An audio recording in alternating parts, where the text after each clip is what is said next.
Are you a longtime fan of Overwatch? Do you long for the days back in 2017 where the revolutionary shooter felt fun, fresh, and exciting? Oh my God! Yeah, me too. And that's why I'm absolutely loving Marvel Rivals. That's right, Marvel Rivals is actually really damn good, to my own surprise and to many others. When I first saw gameplay of Marvel Rivals back in October, I thought, wow, just another wannabe Overwatch clone with a Marvel skin. Not a shocker. This shit kind of looks like it should be a mobile game. Boy, was I wrong.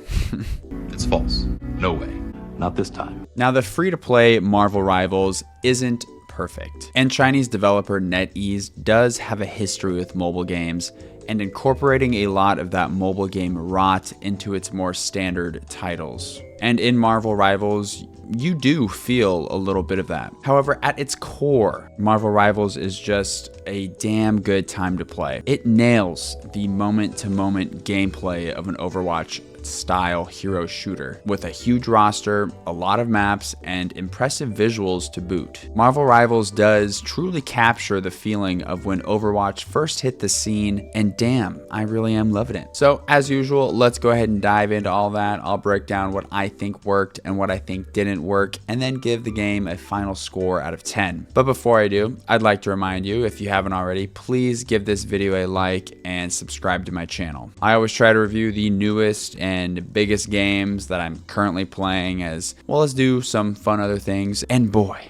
2025, it is looking to be a huge year for gaming, so go ahead and sub and join in on the fun. Also, just an FYI for my current subscribers, this is likely my last video for the year. With holidays and all that, December is typically very busy for me personally, and although this December there has been a lot of video games that I would have liked to cover, at least more timely, I just do not have the capacity. However, I promise I will be coming back strong, and you can always discuss anything with me anytime over at Twitch, where I like to stream about twice a week. Thank you all, and yeah, happy holidays. Anyways, back to business. Marvel Rivals. Let's go ahead and break it down. I always like to start off with the bones of a video game, the technical performance. For me, this game ran great. And because Marvel Rivals is free to play, I tried it across all my platforms on PlayStation, Steam, and even on my Steam Deck. And really the only issues I ran into were on the Steam Deck with some stuttering and the occasional crash, but I was very surprised with how well it ran, and that I was even able to play it at all on the Steam Deck because it is currently listed as unverified. Now, I definitely would not recommend playing it on the Steam Deck if you have an option, since you are willingly handicapping yourself in a multiplayer shooter, but it's definitely doable and still a pretty good time. Now, the visual presentation of Marvel Rivals is something that really surprised me. For one, the art style is extremely well done. With bold outlines and saturated colors, you really get a comic book feel that obviously fits right in. The character models are, for the most part, able to avoid looking like cheap knockoffs of their MCU counterparts. I did say for the most part because there are a few designs here that feel a bit tacky. Looking at you, budget Iron Man or evil Rocket Raccoon. All in all though, very well done with the designs for these iconic characters, and this could have easily been fucked up. Another standout from the visual presentation is the details in the menus and UI. For example, just the roster screen. Like when you are scrolling through it, the characters will pop out as you hover over them and follow your cursor, kind of like a comic book. Then when you select one, they have their own cool little intros, and again, as you rotate the models, their gaze will stay focused on you. And these might sound like small, really details, and they absolutely are, but there's something that I really did not expect from what I thought would just be a cheap Overwatch knockoff. It's these sort of details that help Marvel Rivals feel not cheap, and rather make it feel well thought out and not as much like a knockoff. But all right, I can hear you say it. You know, the presentation and all that, that's cool, right? But that's just the bells and whistles when it comes to a competitive hero shooter. The meat here is the gameplay. So how does that stand up? Well, pretty damn good. It has some adolescent growing pains for sure, but I believe Marvel Rivals is poised to really take a shot at Overwatch's throne. A match of Marvel Rivals will pit 2 teams of 6 against each other to complete one of 3 objectives or modes, complete with both casual and competitive queues. You'll essentially be attacking or defending a point, fighting over a single point, or escorting a payload. Convoy. If this sounds a lot like the structure of Overwatch, it's because, well, it is. There's definitely a lot about Marvel Rivals that separates it from Overwatch, but the feel and flow of the matches is very, very similar. You'll be trying to either push or defend with such tactics and terms such as backlines, dives, ultimate timing, etc., all being applicable here. For better or for worse, Marvel Rivals wears its inspiration very proudly and loudly. However, if you haven't noticed, Marvel Rivals does do one massive thing to separate itself from Overwatch.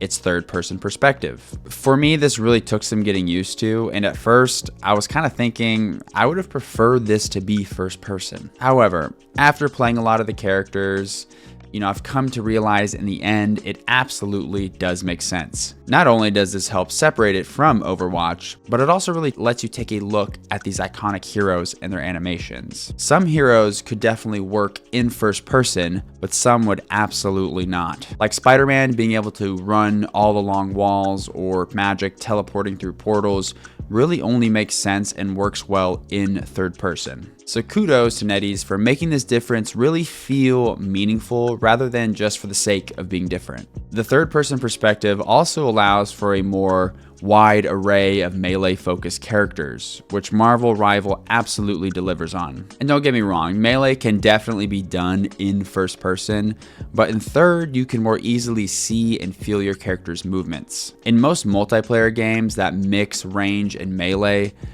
is almost always outclassed. Here in Rivals, I will say most of the strongest heroes are ranged. However, melee is absolutely viable and very fun. My personal favorite melee character being the teleporting and tanky Magic. Iron Fist is also one of the most OP characters at the moment, at least in the more casual lobbies, and he's a total backline destroyer. And that kind of leads me into the character roster, which here in Rivals starts off with a staggering 33 heroes. Compare this to Overwatch's 21 at launch. And even after 8 years, Overwatch is still only at 42 heroes. So for Marvel Rivals to start off at 33, very cool. This variety really does further reinforce the high quality approach that NetEase has taken. The roster is split amongst 3 classes: Vanguard, Duelist, and Strategist, which is equivalent to Overwatch's tank, damage, and support respectively. Each hero is equipped with a main attack, an ultimate, and a slew of different active abilities and passives. This could be anything from Doctor Strange's shield to Rocket Raccoon's ability to scurry up walls. Now, I will admit that some characters do feel fairly similar and fit very similar roles. However, those are very few and far between, and I can give NetEase a bit of a pass here by considering just the sheer size of the roster and how most heroes really do stand out. I also really want to point out how it's really impressive how every hero plays how you would expect them to if you are at all knowledgeable of their backstories and powers. I know that's a really wordy sentence, but for example, playing as Iron Man, you feel like fucking Iron Man. You'll fly around shooting lasers and rockets, and you can even do like little rocket burst flybys. Playing as Captain America, you can sprint around, you'll toss your shield and block projectiles. His ultimate even has him scream, which is just what every Avengers fan wants to hear. It just feels so right and makes picking your favorite hero that much more enjoyable and immersive. And now let's go ahead and talk about the balancing here, which does have some problems. And this is to expect with any new hero shooter, especially one with as big as a roster as Rivals, but it has to be mentioned nonetheless. There are some heroes that are overpowered and then some that feel kind of worthless. Most, though, are in a good spot. And maybe this isn't as much of an issue in the higher ranks, where the pros can figure out how to counter a specific hero or how to make certain ones work. But for me and most of the casual players, there definitely is some balancing needed. Looking at Iron Fist and Hela specifically, Hela she can like two-shot you with her main attack. It's ridiculous. Also, there's the problem of role selection. Everyone and their mother wants to be a fucking duelist, with people having a hard time committing to a Vanguard or a Strategist. I do appreciate how role selection is open at the moment and does allow for more wacky and zany matches, but perhaps for competitive matches, trying a role queue playlist like Overwatch might make them feel a bit more balanced and fair. It's just not very fun when I'm the only strategist and we are getting wiped because no one else is willing to be a healer. Then my competitive rank suffers because of other people's stubbornness and assholeness, which is crazy to me because the strategists are some of the most powerful characters in the game, being able to both heal and deal tons of damage, which kind of think of it is another balancing issue in itself. Anyways, I digress. My point being that yes, there are some balancing issues with Marvel Rivals. It doesn't feel quite as tuned as Overwatch, who's had 8 years to develop. However, these are things that can be fixed with updates or some number tweaking. And considering the variety and the amount of heroes here, including a lot of melee focused heroes,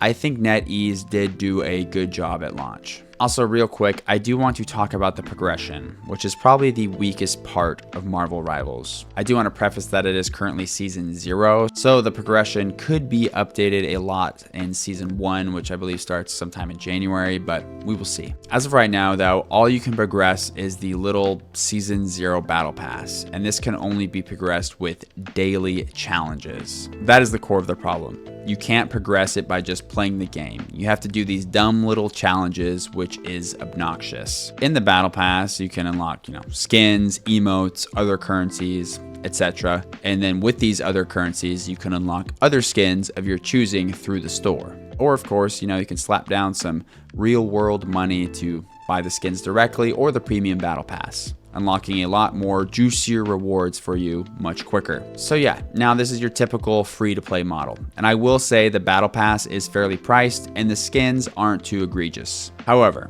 trying to grind things out without paying any money does feel very, very slow because, like I said, you can only unlock stuff through the daily challenges. Now, I'm totally not opposed to throwing a free-to-play game a few bucks here and there if it's good and I'm having fun, so I probably will with Marvel Rivals. But I really do wish that by just playing the game how I want to play it, I felt like I was making progress towards something or some sort of currency, but you're really not. You're forced into these daily challenges, and it just does not feel good. So again, maybe this will change a bit with Season 1, and I hope it does, but as of right now, the progression kind of sucks ass. Alright, so that's really about it. I'll keep this video brief because there really isn't much else to say about Marvel Rivals, because it's really not some super groundbreaking game in any way. It truly is a bit of an Overwatch clone, but damn, does it do it well.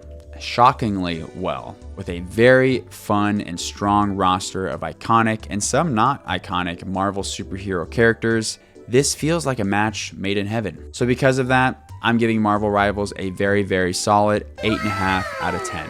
It's a great video game. I think if it was a little bit better balanced and had some better progression, we could be talking 9, maybe even 10 out of 10s. It's really close. Is it gonna take the hero shooter throne from Overwatch? I don't think anytime soon. Overwatch is definitely far more refined and more balanced, and it's had 8 more years to do that. However, I do think that Marvel Rivals is poised to be a very strong competitor to Overwatch. And competition in this industry is good. With some tweaking, some updates, and some better progression, I could see Marvel Rivals being popular for quite some time. Hell, it already is, with currently way more players than Overwatch on Steam. Although a good chunk of Overwatch players play directly through the Battle.net rather than Steam, so that's not really entirely fair, but we will see if this popularity lasts. Anyways, thank you so much for watching. I hope you all have a wonderful day and a happy holidays. Make sure to spend some time with your loved ones and go outside and touch some grass. Spend time doing whatever makes you happy, and I hope it's very relaxing. I, for one, will be playing plenty of Marvel Rivals, and I'm looking forward to a fantastic 2025. Anyways, thanks again. Bye-bye.